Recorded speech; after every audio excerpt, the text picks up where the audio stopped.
There we are. Good morning, or good afternoon, or good evening. I don't know what time of day it is where you are at.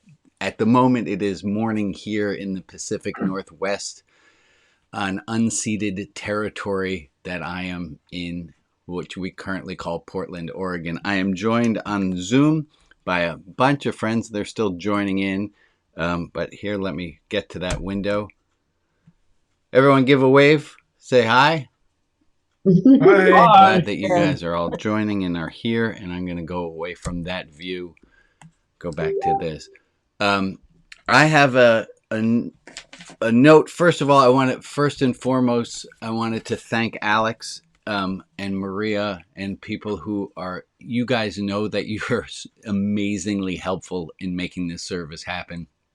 I wanted to thank you publicly for doing that. So that's first off the bat. Here's the official welcoming statement I wrote for today.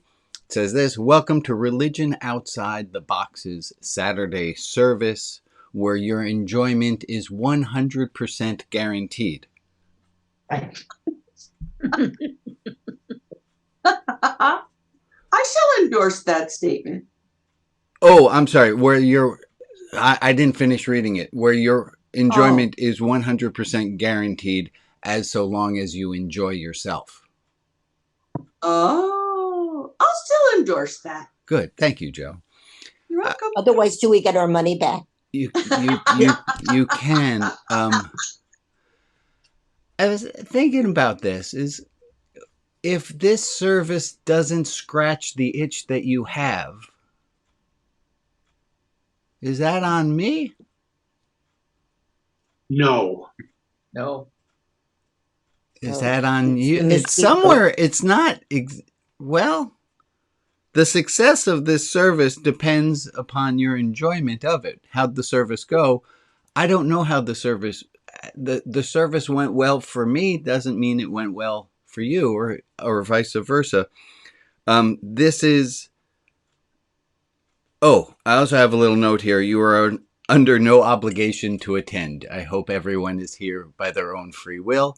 If you are not here by your own free will, please, I'd say raise your hand, but it's hard to know that you have the freedom of will to do such a thing. I want to start with some definitions. I have a card here that says we should have a comfy pants mentality. That's what I started that's what the email about the service said. It said we're going to talk about a comfy pants mentality. Show of hands. Do you know what I'm talking about? Comfy pants? Is comfy pants? Show me your hand on the other side if the phrase comfy pants is not that's not in your vocabulary. Comfy pants. No, comfy pants. What's it mean to have a comfy pants? What does it mean? What's the phrase? Oh, I got it. What does comfy pants mean to you? What are the associations? So let's start with that question. What does it mean to have comfy pants? Not tight. Not tight. I like my comfy pants. I got comfy pants. They're not tight. I have comfy pants. That means what? What's that mean? I've got comfy pants on. Sweatpants You can or enjoy pajama all that pants. good food. Okay, so I got a lot of answers happening, and they all happened at the same time. So I go ahead, Jack. Say that again. You're muted. Oh, let's try that again. What does it mean to have comfy pants, Jack? Sitting well with yourself. Oh, that's a comfy pants mentality. You're already up to comfy pants mentality, is sitting well with yourself. I'm just curious right now, what does it mean to have comfy pants on? I got my comfy pants on. What does that mean? Yeah, John? Comfortable. You can eat all that good food that is going to just pack on the lard. Right. I'm wearing my comfy pants. My stomach's not gonna. My waistband's not gonna be encumbered. I'm not gonna feel constricted. What's that mean to have comfy pants? You're relaxed. Relax. There's nothing binding. There's nothing pushing on you. Yeah. So then let's take that next jump up. What's it mean to have a comfy pants mentality? If I have a comfy pants mentality, that means That you're at peace with yourself. it means I'm at peace with myself. Thank you, Ray. Oh, and if you're It's new all around good. these parts and you're thinking, well, wait a moment. You mean everyone isn't on mute and it's a Zoom room? And the answer is yes, we are. Because we have a comfy pants mentality here. The comfy pants mentality means what? What does it mean to have a comfy pants mentality? You're comfortable. I'm not stressed. I'm not stressed. It means I'm not stressed. I'm comfortable. Yeah, I don't have to do anything particular or be anything that I'm not. I can just have a comfy pants mentality. I'm chill. Yeah. You can come as you are that day. Right? I can just be as I am. I have a comfy pants mentality. Yeah. The other side of that coin is you have to worry about them falling down. Oh, that's going to be a whole nother service. Who's in charge of your, who picked out your pants today? Show of hands if it was somebody else. Depends how you're breathing. Are you panting? Oh, Rob.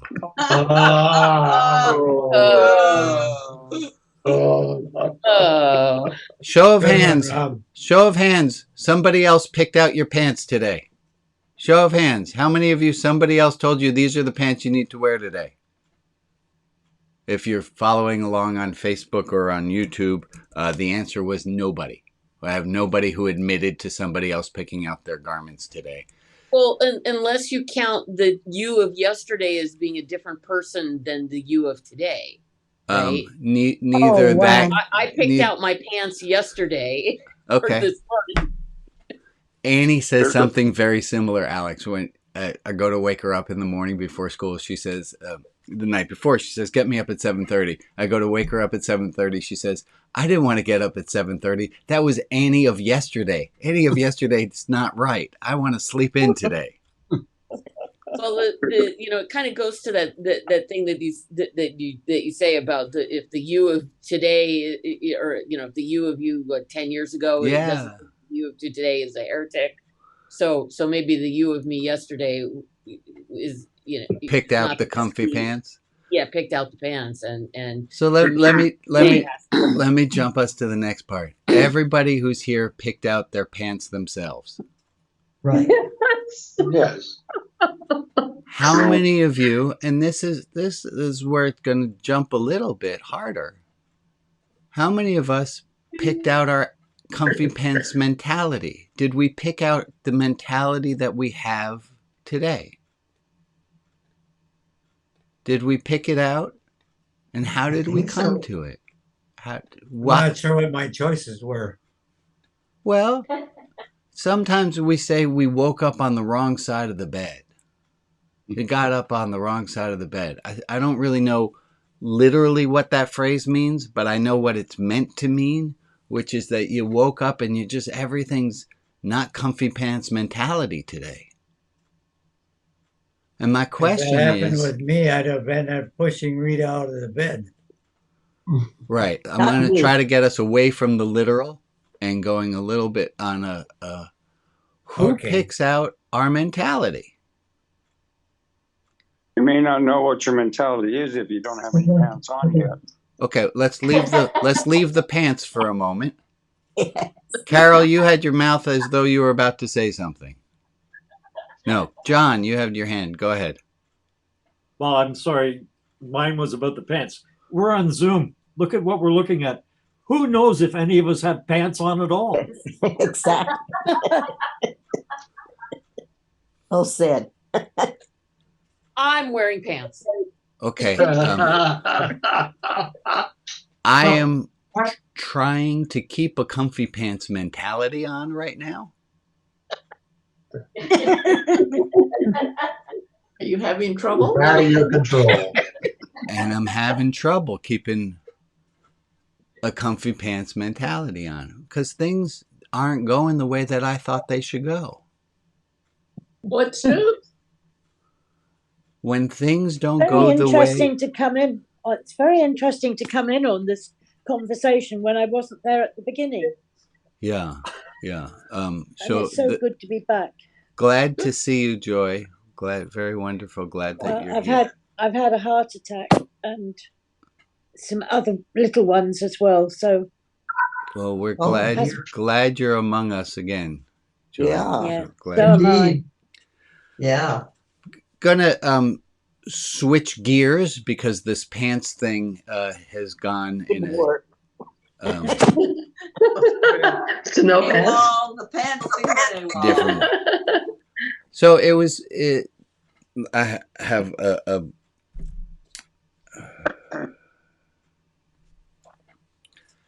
I'm curious if every time I have seen a Superman cartoon or a Superman movie or any action, any hero, any superhero, I've noticed that the superhero never, with the possible exception of the movie Hancock, which starred Will Smith as a very disgruntled superhero, but for the most part, superheroes never, after they've rescued the person from the burning building, after they've kept the trains from colliding, and let's think deeply and with great compassion that there was no superhero in those two trains that crashed in India, killing hundreds and injuring thousands. Oh, yeah. That no superhero leaves the scene where they have just helped and says, gosh darn it, can't believe you all put yourself in that mess and I had to clean it up. I never see a superhero disgusted, in a huff, annoyed that they had to help. I never saw a superhero disgruntled that the person they were helping got in that situation.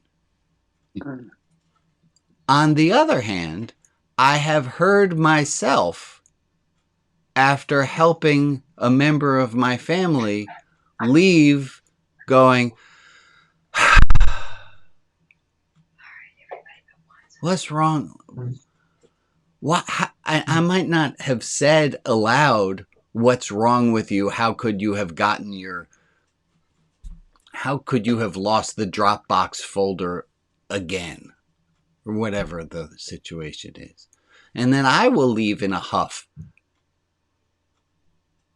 Maybe that's why they're called superheroes. Maybe they're superheroes because they don't get Annoyed. They don't get annoyed. Emily, I asked you, so I'm calling on Emily here, but this was prearranged a little bit so that I don't like putting people on the spot. But Emily, we talked a little bit, and could you share a moment about your superhero journey there? Wayne has, my husband has dementia, and he's on the last phase of dementia where I can't let him get out of bed. So I have to do everything. And it's very hard sometimes physically when I'm trying to help him up or shower him. So I lose I don't want to be impatient, but it's more difficult, especially when I'm tired or when my back hurts. And I have to take care of things. I have to take care of what he needs. And it just gets harder, is all. And how do you do that, Emily? How do you keep your mind how do you keep yourself in that comfy pants mindset and the I want to help mindset, as opposed to the because I want him to be comfortable, and I love that man. So no matter what it takes or costs, it's very worthwhile. Yeah. You don't want him to feel bad for being a burden. No, I don't. And he always thanks me. He's always thanked me for things that I do. Just making a nice meal. He always thanks for everything. Thank you for asking. Thank you, Emily. And Now that's a real superhero. that is a real superhero. Yes, Carol. That's a real superhero. And Meg, you had said something similar about your situation about do you mind sharing that? No, my situation is not as the only word I can think of bad as Emily's, because my husband still does lots of things. The place where I lose patience, or am aware that I could lose patience, is the repetition and the forgetting. We brought a door home from a store the other day, and he had to sit over in the car so the door could fit in. And a day later, he said to me, "Where did the door come from?" Yeah. And I said, "Well, we got it at the store." "I don't remember that. Did you get it by yourself?" I did say, "No, you were with me." But I try not to say, "Well, of course you were there. You were inconvenienced." And I try very hard to have my tone pleasant and happy when for the 10th time I say, "Yes, we're going to Dr. So-and-so today." And that gets very hard. What I try to do is remember what's most important. And I'm like Emily. I want my husband to be happy. I don't want him to feel bad. Yes. That I have to do some repetition. I've just started journaling, writing 20 things, Carol. And this has helped, because one of the things I'm grateful for are the things he can do. So I write them down, which causes me to remember them. And that helps me be patient. Patient was not given to me earlier in my life. I had a very, very good friend, and I said to her, "When am I going to be serene?" And she said, "You're not wired that way." And I think it is one of the most important virtues and one of the most difficult ones. But I think the two of you have shown what really you can overcome just by love. You are amazing, and I'm so glad to know you. Amen. Amen. Amen. Yeah. It's a question of when somebody asks, and it's the third time they've asked you, you have a choice in saying, "What's wrong with you?" You don't have to say that out loud with your words, but you can say that with the way that you answer. "I've already answered you 3 times." But how do they wind up feeling? And Emily and Meg, that's what I think, that's what you're getting at, is you're prioritizing them not feeling shame. Mm-hmm. Yeah. And that's a beautiful because when he does something that isn't helpful, he'll say, "I don't want to do something stupid." You're not doing anything stupid. I think women have a tremendous advantage because you did this all before when you had a child. And you knew that you had to encourage the child.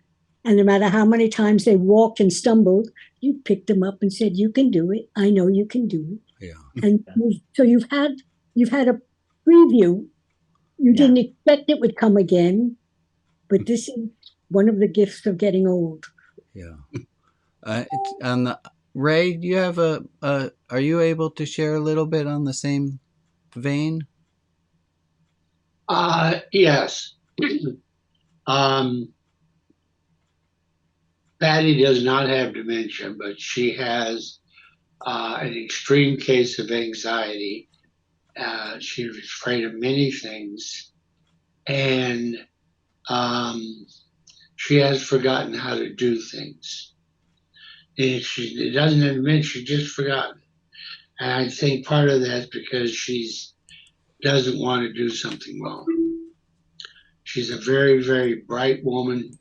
She spent over 40 years as a nurse, the last 10 of it as a hospice nurse. So I have learned, and it has been a trial, and it's been a learning process. There we go. Okay. That when she asked me things for the third or fourth time, simply because she doesn't remember, and I also I do things for her. I do all the cooking. I do all the cleaning. I do all the shopping.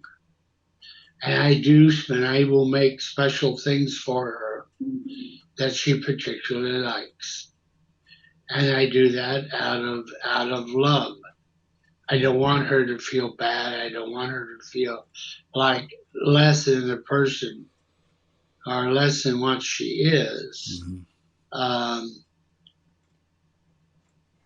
And I don't, and all equally, I don't want to feel less than what I am. Right. It's difficult sometimes, but equally, I want to be able to say, without patting myself on the back, I do the best I can do to help her in this situation. And sometimes I can't do anything in a situation that's causing her anxiety. And I've learned to understand that I can't do that. But I'm like the ladies. I do it out of love, Right. love and compassion. Thank you, Ray. I think this is for all of us, right? And there's a phrase, all the more so. And if Ray and Meg and Emily can do it in these really difficult situations, all the more so, I should be able to do this with the people I love in my life. Don't shut on yourself. No. Right. No. Go ahead. And remember that there may be a point when you're there, and you're not perfect. None of us is perfect. So, right. If you do something that you wish you hadn't done, say, "Damn, I wish I hadn't done that," or whatever. But leave it at that.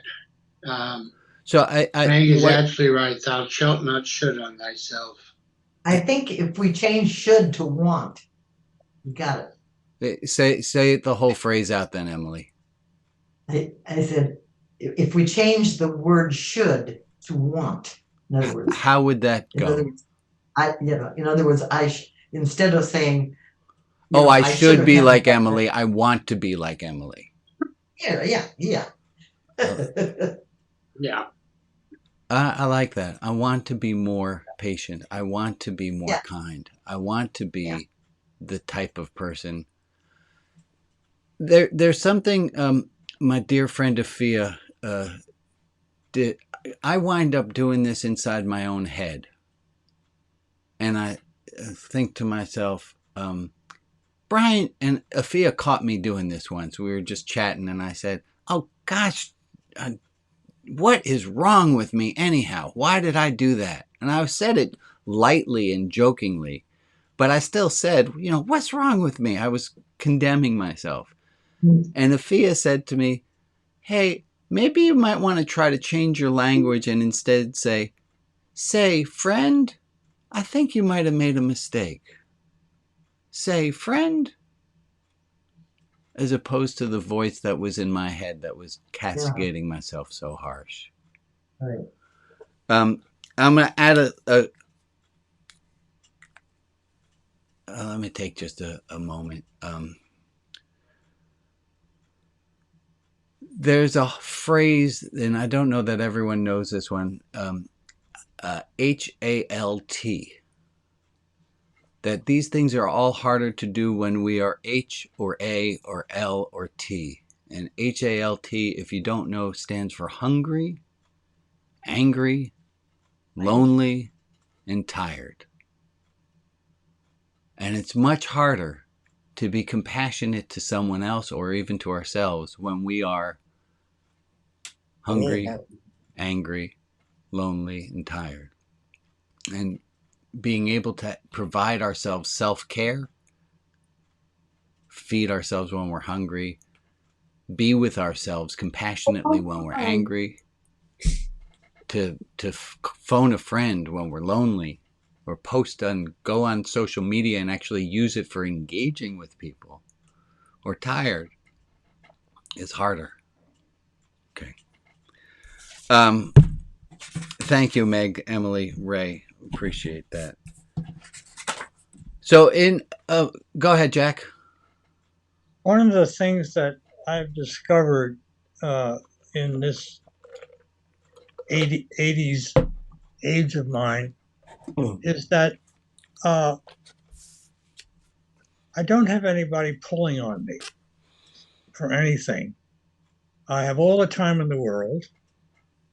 I don't find myself anxious about very many things. You have a comfy pants mentality. I guess. Yeah. I guess. Yeah. I mean, what choice do I have? I can't run out and run around. Well, some people find a reason. I don't want to say find reasons to get upset, but they go to bed at night a little bit more stiff, a little less comfy pants than they woke up in the morning. And you're saying the opposite. You're saying as you get older, you're finding yourself a little more accepting, a little bit.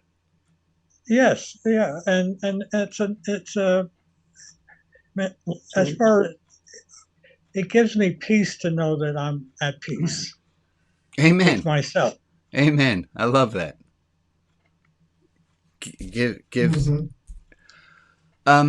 gonna try a thing.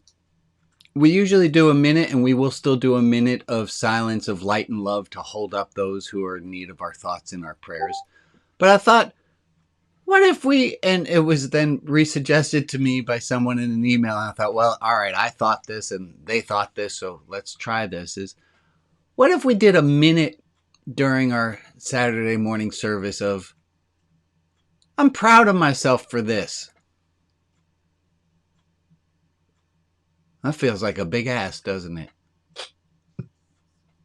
I did something in the last week, so I'm going to give you this to think about it. Maybe next week we can talk about it. Because I don't think we hold on to the things that we ought to be proud of ourselves for. And we don't hold those up. So I'm wondering, is there anyone, Joe Ludwig, is there anyone at all who did something in the last week for which they're proud? And Joe, you just say no to me and wait. Oh, you No. You know what? I said no last week, and I was super proud of how I said no. And so I'm going to say yes today because I want to say yes today. All right. My house is in complete upheaval by choice. They're renovating the bottom floor, which means there's no operating kitchen. And there's dust everywhere. And I was trying to be a superhero and say to myself, self, you can just adjust to living just in the bedroom or just in the bathroom upstairs, and you can swallow dust with your cereal and be just fine. And that was a big fat lie. And so what I ended up doing was just asking my body what it needed. And I went to try to wash my face to kind of cool my own fervor down. And my eyes, I just started crying and crying and crying and crying and crying. And normally I would say, what's wrong with you? You have so many things you could be grateful for. Why are you crying about this inconvenience? And I just let my own self be my own self. And I allowed the crying and the grief and the yuck to flow out. And I felt so much better the next day because I didn't try to pretend to be something I was not. And you were Amen. proud of yourself. Amen. And I am love very- and I love that you are willing to share being proud of yourself. Thank you. What a wonderful thing. Is there anyone else who wants to share? We'll call it in this same minute, something else, or you don't have to tell us what it is, but anyone else proud of themselves? A little bit? Got a little bit. I see some thumbs up, some things happening. Yeah, wonderful. Yeah. Let's be proud of ourselves. Let's encourage ourselves as opposed to being the superhero who says to ourselves, how'd you get yourself in this mess again? I've never said that. You never said that to yourself? How'd you get yourself in this mess? I've said that to Oh, myself. no. Oh, I can't think of it. I mean, they're all new messes, for one thing.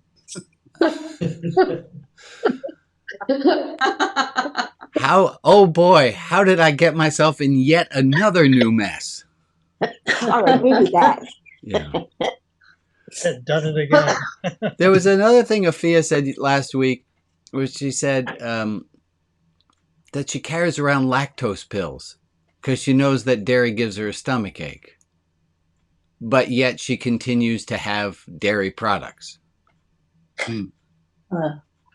And I've been thinking on that this whole week about how there are all those things that we do that we know we shouldn't do. And maybe we could be proud of ourselves for not getting that bowl of ice cream because we know we're going to just wind up with a tummy ache. That was just an extra thought. Maria, can we bring us to our for our light and love prayer list now? We can. These are the names for today: Francis, Tammy, Ray and Patty, Raphael, Joe, April, Iggy, Krista, Michelle and Robin, Andrew, Robert Siegel, Ann Siegel, Myra Chana Botfrida, Marion, Barbara, excuse me, Barbara DiDonato, Frank Seyford, Koku, Jinkin, and Ahava Bat Abraham Besara, Rasmus, Abbas, Lena, the orphans of Joy School in Kenya and the leadership of that institution, Paul, Rita S., Angie and Kelly, Rob B., the Cook family, Dominique McClure and his daughters, and Jim. If there is another person in our community we can offer light and love to, please put their name in the chat, and I will add them to the list in the clubhouse. And for the people who aren't named, but who are in our thoughts, we send them light and love as well. And I'm going to ask, as I've been asking in the last few weeks, put yourself on gallery view so you can look at everyone in this minute and just take a moment to take in the amazing, the miracle of just people and people loving in the technology we have and just oogle over each other. Let's take a minute of time starting now.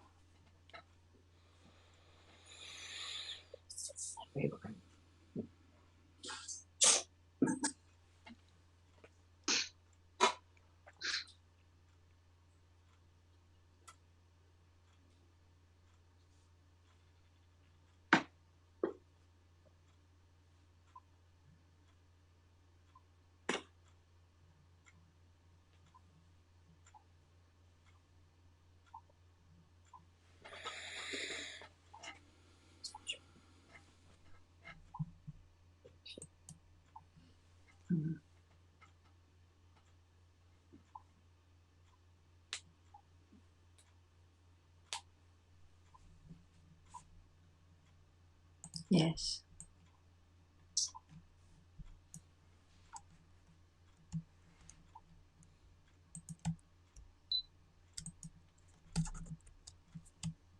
Well, thank you all. I want to tell you a story of. I was talking with someone who I've known for decades. We're chatting on the phone, and they're telling me a story about their child and their child's school. And something went horribly wrong with the school, and bullying, and it was a mess. Just one of these messes, just awful. And in the course of talking, my friend says, they were talking to the school at the time, and they say, the school said something that was wrong, and my friend says to me, well, the school messed up, so we weren't going to make it any easier for them, and so we ... Oops. I was so confused. Uh-oh. Uh-oh is correct. Uh-oh. Uh-oh. Somebody is screen sharing. Oh. Alex, thank you for saving us again. Don't know what happened, but thanks to my new and improved comfy pants mentality, I did not get upset by that.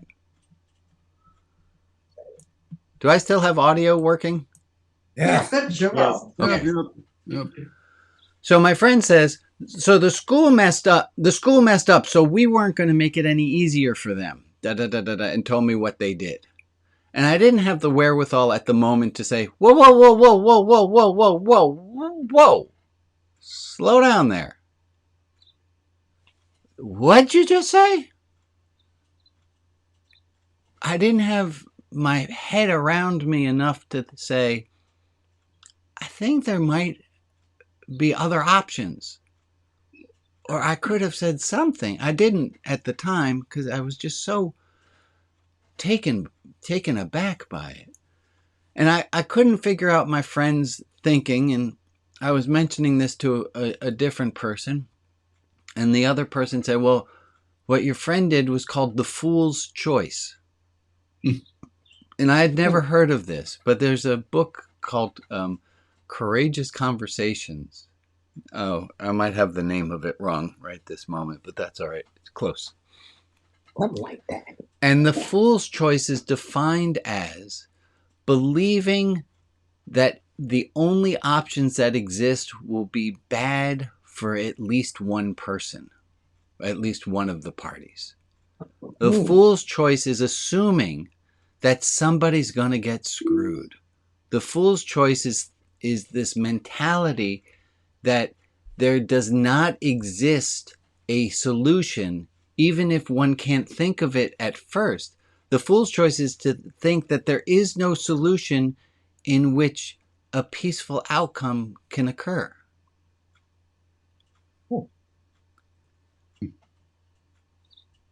We all do this from time to time. We all from time to time think,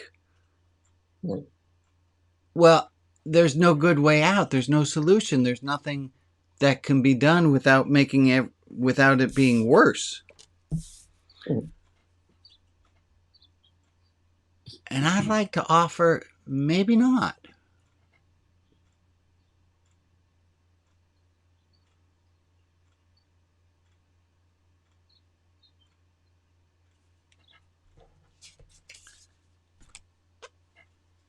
Maybe it doesn't have to be that I get them back, they made a mistake. Maybe it can be, they made a mistake, I made a mistake, we can find a way of working together. Maybe I'm idealistic, but I sleep well at night.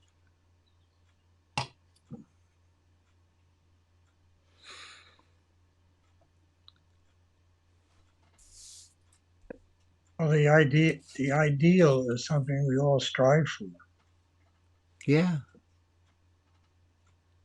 And I think that's part of a religious community like we have here, which is that we all agree there's a goal of a ideals that we'd like to live towards, and that we're willing to do it together and say, let's live a better, let's be less hateful at the end of the day than we started the day. Go ahead, Carol. You're on mute, though, my friend. You're still on mute, Carol. Carol, we can't hear you. There we go. Something thought of in terms of Emily and Meg and Ray, that when something is beyond you, you can ask for transcendent help, no matter how you name it. You can just say, this is something I can't do. Please strengthen me. And what happens when we do that? You, in fact, change your whole perspective, because then it's not all up to you. You are part of something larger than yourself. And you're saying, if I really want to contribute to that which is larger than me, then I sometimes need to say, please help me to do it. Can you add in the word surrender to that?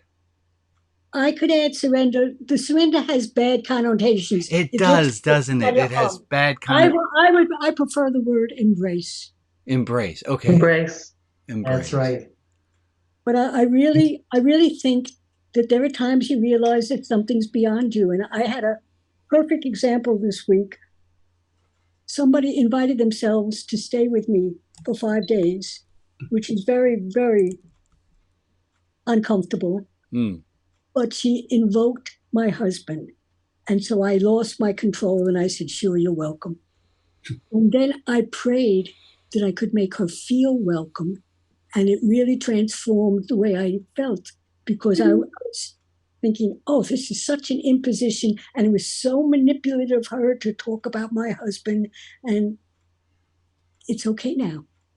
And so I think recognizing what I couldn't do by my thinking about it, by my gritting my teeth, but by my saying, this is beyond me, please help me.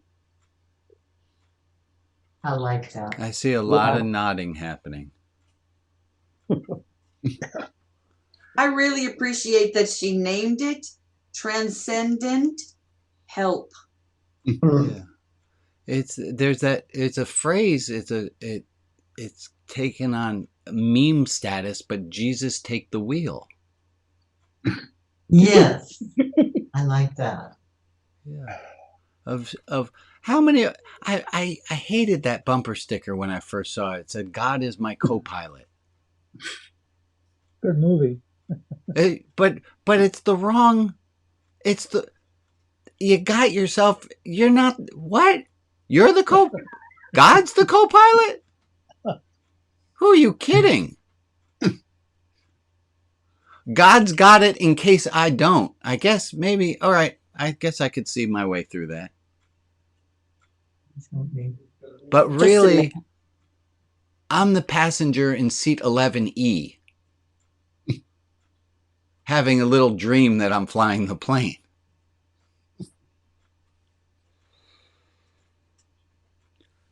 I want to circle back. We're talking about a lot of things. There's something that happened last week that I needed to talk about, and it goes under the category of all the more so. And it stars my friend Joe. There's Joe. Hi, Joe.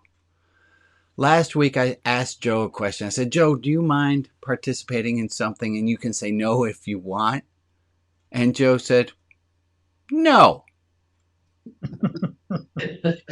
Came as quite a surprise to me. It was a surprise to me too. And it came as quite a surprise to Joe too. And I want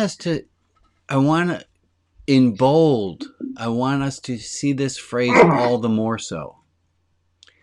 In this situation, in this service, where Joe and I'm pretty sure if you've been here more than once, you know Joe and I are buddies. If in this case, me, little old me, asked Joe and said, you can say no if you'd like. And Joe said no.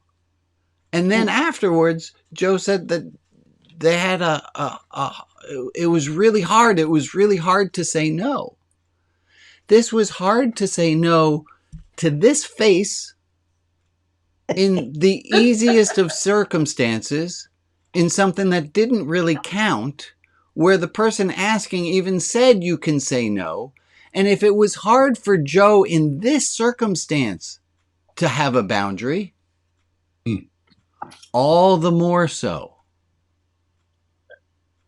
when it's not this face, all the more so when the stakes are high, all the more so all the other things. It's really hard to say no. For God's sakes, the Venerable Carol Ox wasn't able to say no to a 5-night request. Mm-hmm. Worked out all right. But it's hard. Not over yet. Say it again, Carol. It's not over yet. But I want us all to hear how hard it is to say no. There you go. Yeah. It's really hard to set a boundary.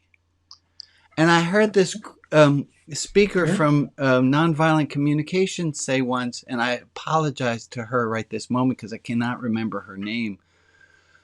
But she said, we have this thought that if we were to say no to someone, they'd probably be angry. But our secret thought is that when we say no, we're hoping, hey, can I stay at your house for 5 nights? No, that would be too difficult for me. Oh, how wonderful of you for setting a boundary for yourself. I'm so proud.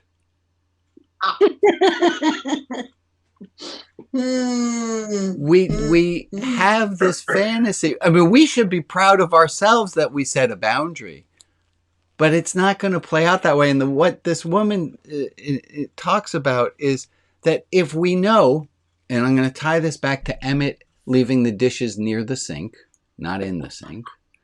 If I know that Emmett's not going to get the dish in the sink, it's on me for not getting more mad. I know what he's going to do.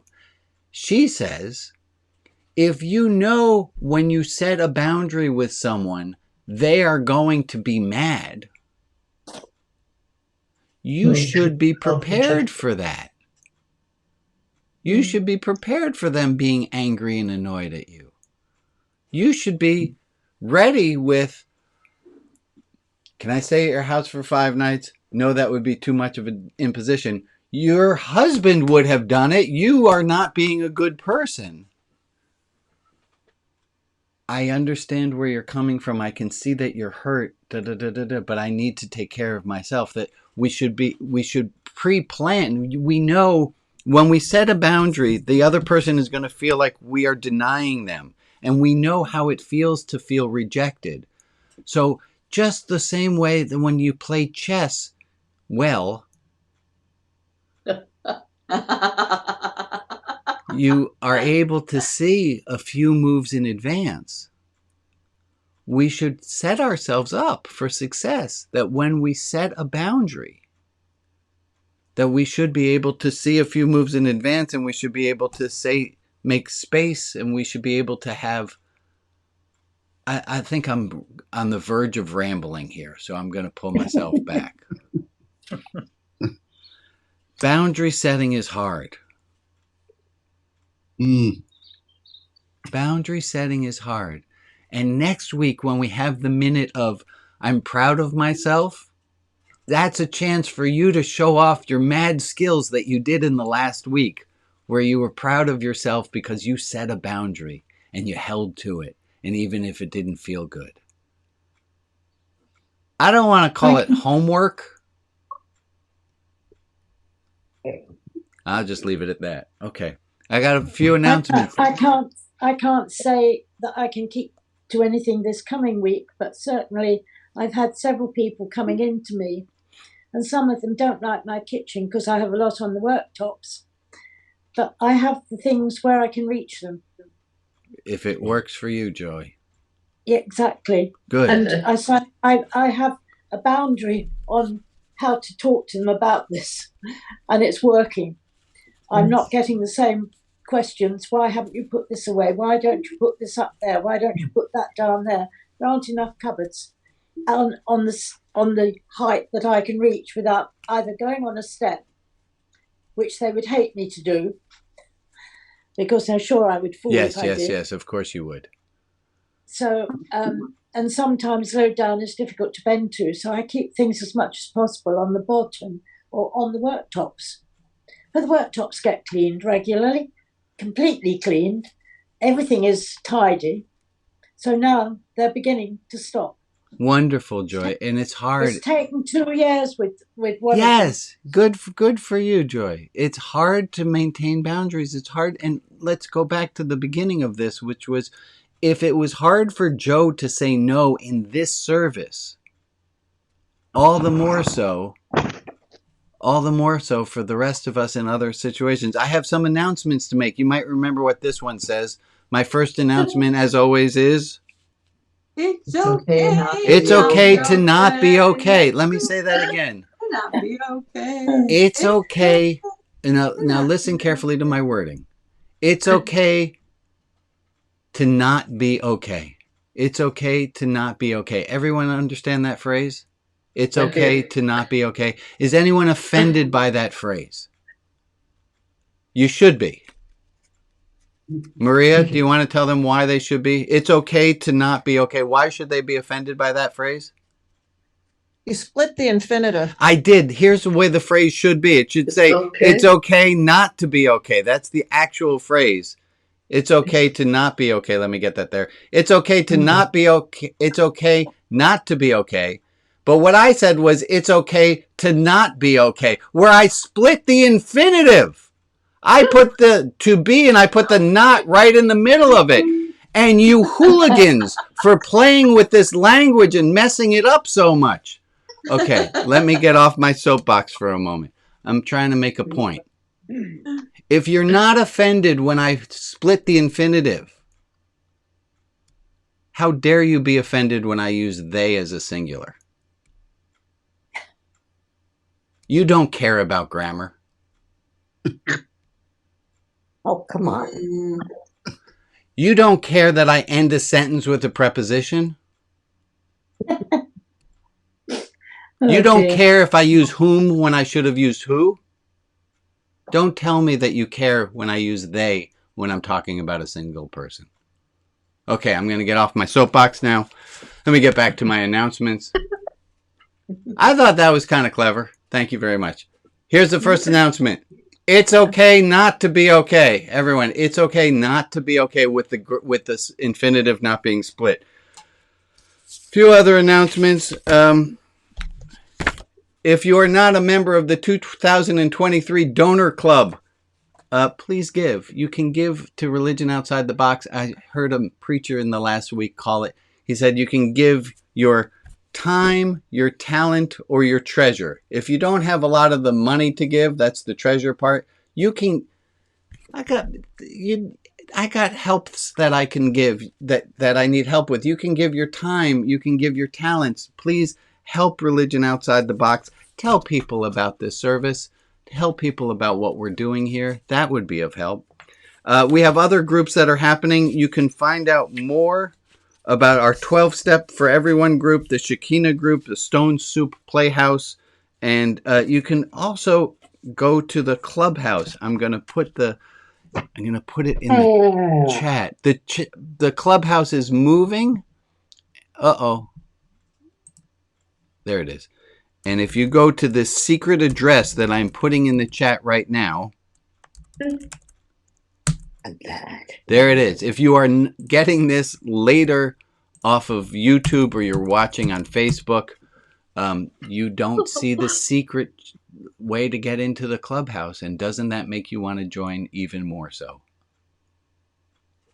So you can log in there and try out. And let me give oodles of thanks to Anne for all the time and, oh my God, the headaches of setting up this new clubhouse. So thank you. And I have some wonderful, I have great news. On Thursday, I met with my editor. And the book is coming along so well. It is so good. It still needs work.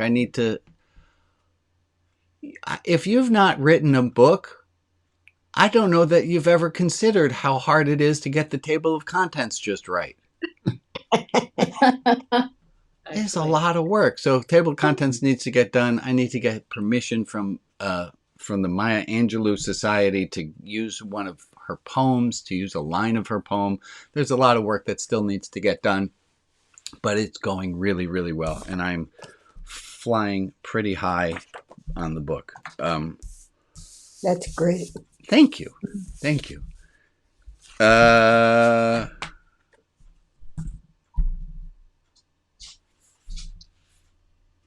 mentioned last week something about unsolicited advice, and I wanted to go back to that for a moment. We need to be careful when we are not asked for our opinion, but we give it. And this changes depending on your relationship to the person. You know, if you live in the same household with a person, often we give more unsolicited advice, but to be careful of doing that there too. And I have this little cartoon of two dragons. It looks like this. The first one says, "I'm sad." And the blue one says, "I'm sorry and I'm here for you." And the pink one says, "Aren't you going to tell me to cheer up?" That's the unsolicited advice. People always tell me to cheer up. And the blue guy says, "No, I still like you when you're sad." I love that. Yeah. Let's be more like that. Let's be more loving to people, no matter what. As we're running towards the end of this hour together, you're welcome to join next week. Join a little bit early. Bob hosts us, and we are all in this same room. You're welcome to stay late. We do breakout groups. I'm glad to have you all stay for. We have a poetry room. Do I have somebody volunteering to run poetry room this week? Joe. And deep dive. Do I have a volunteer to run the deep dive group this week? It's going to be a. I hope so. It was. I will. Meg, thank you kindly for doing that. And then there's the little rabbi's room, which does not mean the bathroom. It means that's just where I'm hanging out for about 15 minutes. And then I'm just going to brag because I'm totally excited. After I hang up here, I'm going to go out to Hillsborough, where it is band practice because I have joined the Rose City Pride Marching Band just to remember about humility. I have a hard enough time playing the French horn. Playing the French horn while walking in a synchronized fashion is really beyond me, dear. but it's keeping me humble. Let me put everybody up on the screen so you can all wave and say goodbye. I've often wondered how people do it. Oh, I wonder that too. Wave to each other. I'm going to stop the recording now.